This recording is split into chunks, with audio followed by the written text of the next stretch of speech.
নারায়ণগঞ্জের ফতুল্লায় পঞ্চবটি মুক্তারপুর উড়াল সড়কের কাজ করার সময় তিতাসের সরবরাহ লাইন ফেটে যাওয়ায় আশপাশের গ্যাস সরবরাহ ব্যাহত হচ্ছে।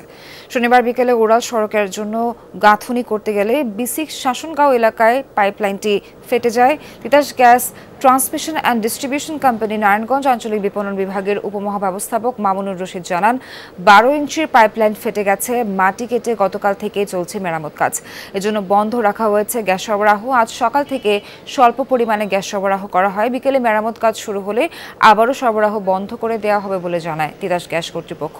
এদিকে বাসাবাড়িতে গ্যাস না থাকায় চরম ভোগান্তিতে স্থানীয়রা, রান্না করতে না পারায় হোটেল রেস্তোরাঁ থেকে খাবার কিনে খাচ্ছেন বাসিন্দারা। ব্যাহত হচ্ছে শিল্প কারখানার উৎপাদনও। দর্শক, এখন কি অবস্থা তা জানাতে নারায়ণগঞ্জ থেকে যুক্ত হচ্ছেন সহকর্মী Amir Hossain Smith. Gas pipe মেরামতে আর কতক্ষণ সময় লাগতে পারে, আর এই বিষয়ে কর্মকর্তারা সবশেষ কি বলেছে? একই সাথে জানতে চাই, গ্যাস সরবরাহ কখন স্বাভাবিক হতে পারে, কি জানতে পারলেন? সোহার, আসলে গ্যাস সরবরাহ কখন স্বাভাবিক হবে এই বিষয়টি এখন পর্যন্ত কিন্তু তিতাস কর্তৃপক্ষ আমাদেরকে নির্ধারিতভাবে জানাচ্ছেন যে গতকাল শনিবার অর্থাৎ বিকেলের দিকে কিন্তু এই ঢাকা মুন্সিগঞ্জ অর্থাৎ পঞ্চবটি মুন্সিগঞ্জ যে উড়াল সেতু নির্মাণ কাজ চলাকালীন সময়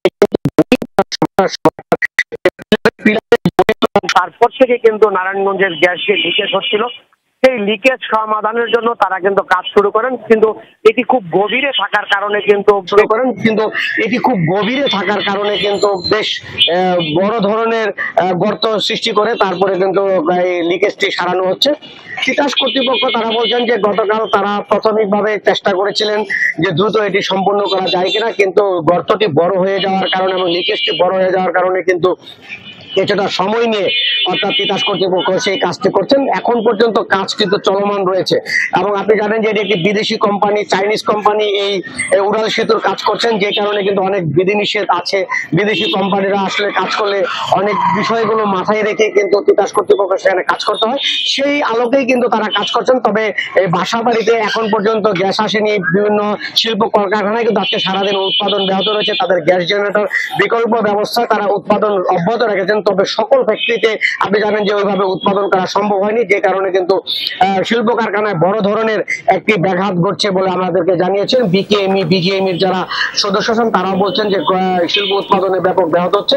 বিশেষ করে বাসা বাড়িতে গ্যাস না থাকার কারণে রান্না বান্নায় ব্যাপক প্রভাব পড়ছে, মানুষকে খুব দুর্ভোগ পোহাতে হচ্ছে। সবকিছু মিলিয়ে আজ রাতের মধ্যেই এটি শেষ হবে বলে এমন একটি ধারণা তিতাস কর্তৃপক্ষ আমাদেরকে দিয়েছেন। ধন্যবাদ আপনাকে স্মিথ। মা, পিম্পল 5 দিনেই চলে যাবে। যাবে না মা। যাক, নিমের 5 অংশের পাওয়ারে 5 দিনেই দূর হবে পিম্পল। হিমালয়া পিউরিফাইং নিম ফেস ওয়াশ।